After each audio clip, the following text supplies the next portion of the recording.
For years now, the British government has been living beyond our means on an astronomical scale.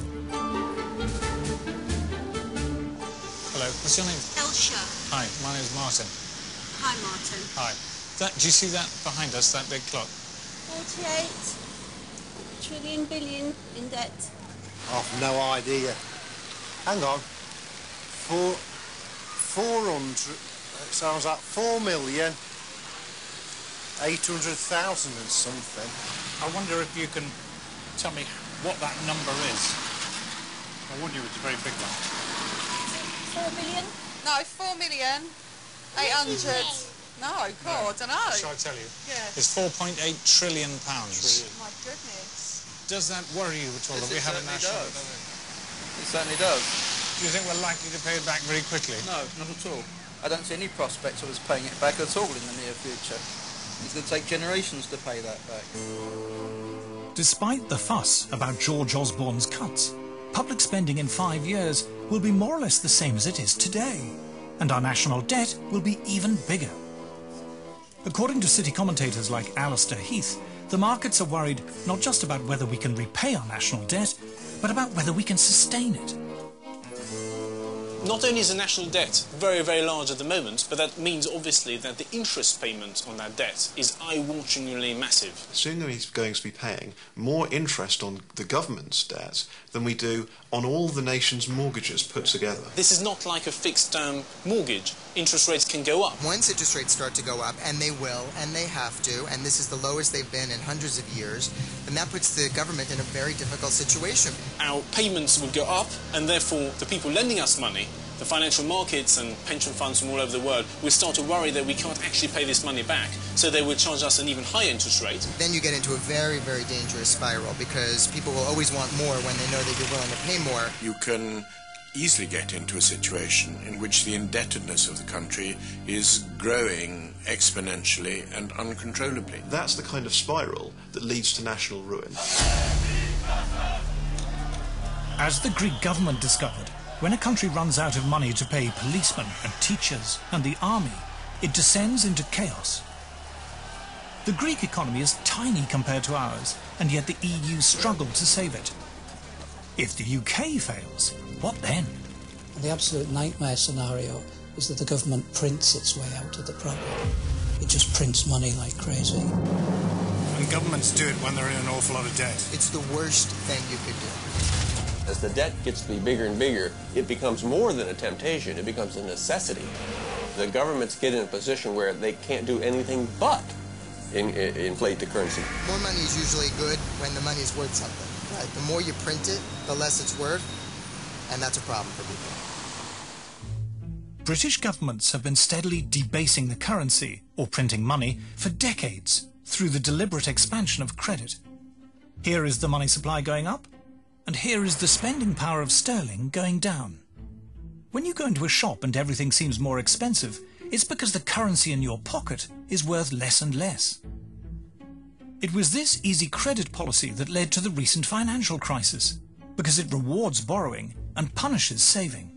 So if you're a saver, you're putting money aside in the bank in order to pay for your retirement. When your retirement comes, you find it's worth an awful lot less than you originally thought. Who's had the benefit of that? Not the bank, no, the government. If money is losing its value, it's not a very good idea to save it. What you want to do is get out of it. So typically, in this period since 1971, it's been crazy to save money. Now they're printing money even faster. They call it quantitative easing, and it's the ultimate stealth tax.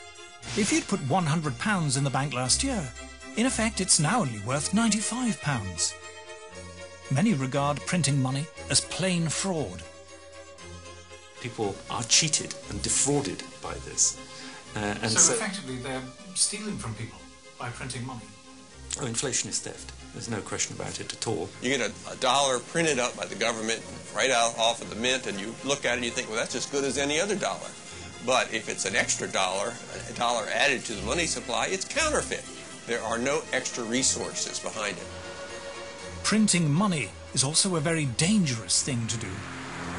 I know it's hard for people to imagine, but in Germany, people used to go around with wheelbarrows full of money because the money wasn't worth actually the paper it was printed on. Not many of us can remember back to the problems in the Weimar Republic and Austria in the 1920s, but there's a book about that called When Money Dies.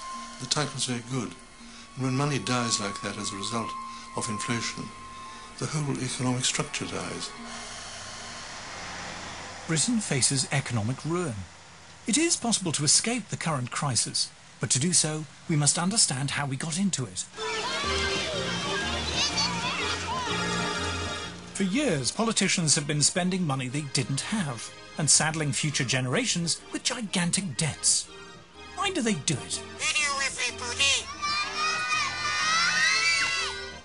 Well, part of the problem is it's very much in the interest of politicians to spend money. What are you doing, Mr. Punch? I'm standing for election. Vote for me. Vote for me. Why should we vote for you? We think you're rubbish. That's not the way to win an election. I'm very sorry. I should think you are sorry. To win votes, politicians often make grand promises. Promises that involve spending money. I can have a brand new contemporary art gallery. Hold on, Mr. Punch. Where is all this money coming from? Oh, God. Politicians want to be popular, so they buy the support of different groups by spending money. A dollop here, a dollop there. But the money they're spending isn't theirs. They're being generous with your money. The politicians keep talking about what they're going to spend, as though it's their money. They haven't got any of their own money. They've got our money. The government doesn't have any money of its own. All the money the government has is money that it has taken either in the form of borrowing or more probably taxation from other people. So elections have been described as bribing the voters with their own money. It's not their money. If it was their money, they wouldn't spend it like that at all. They wouldn't be half as profligate. At first, this money came from tax, but politicians found they couldn't raise enough from taxes and decided to borrow money. In effect, they were taxing future generations. Hey, did somebody call for me? Yes. Can I have some money? How much would you like? 4.8 trillion pounds. 4.8 trillion pounds? And how are you going to pay that back? I don't. Who is? The little baby. The little baby? Oh dear, what have you done with my little baby? Mr. Punch is using it to borrow money. Naughty Mr. Punch. Oh dear. Over the past 100 years, as governments have taxed more and spent more, the state has grown bigger and bigger. The 2 world wars saw huge increases in government spending, and after each war, the state failed to shrink back to its former size. Today, we have reached a point where the public sector in Britain is bigger than the private sector. The expanded state sector is paid for out of taxes. The trouble is, to raise more tax, the government needs more people in jobs that actually pay tax. Now you might ask, if we need more people with jobs, why doesn't the government just go out and hire loads more social workers and lollipop ladies and local government liaison officers?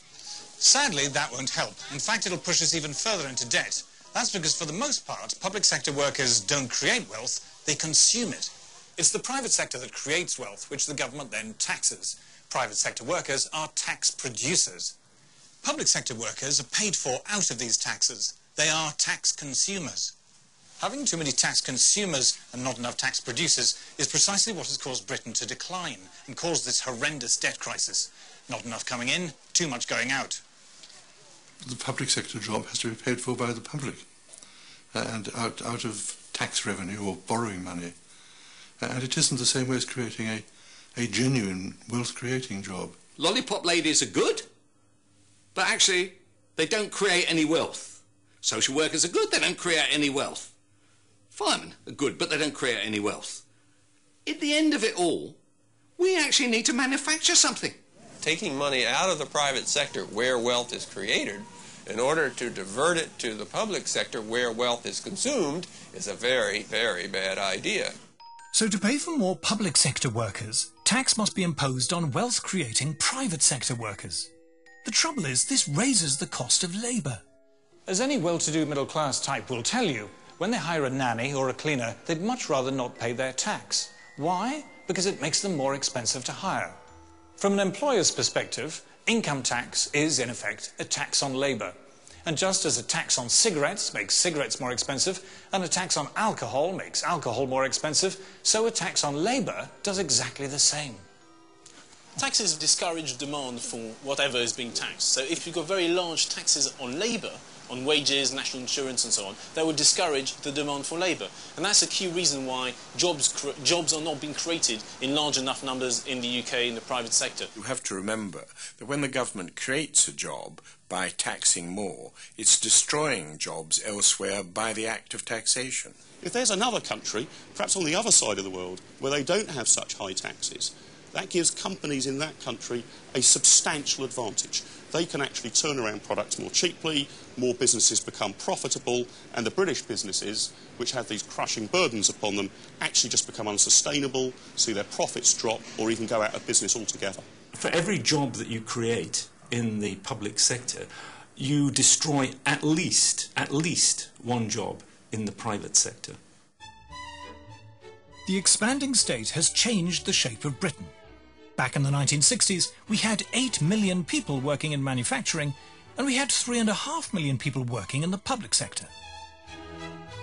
Today, the number of people working directly for government has risen to about 5.5 million. And when we add other people on the public payroll, like GPs, the figure rises to almost 7.5 million.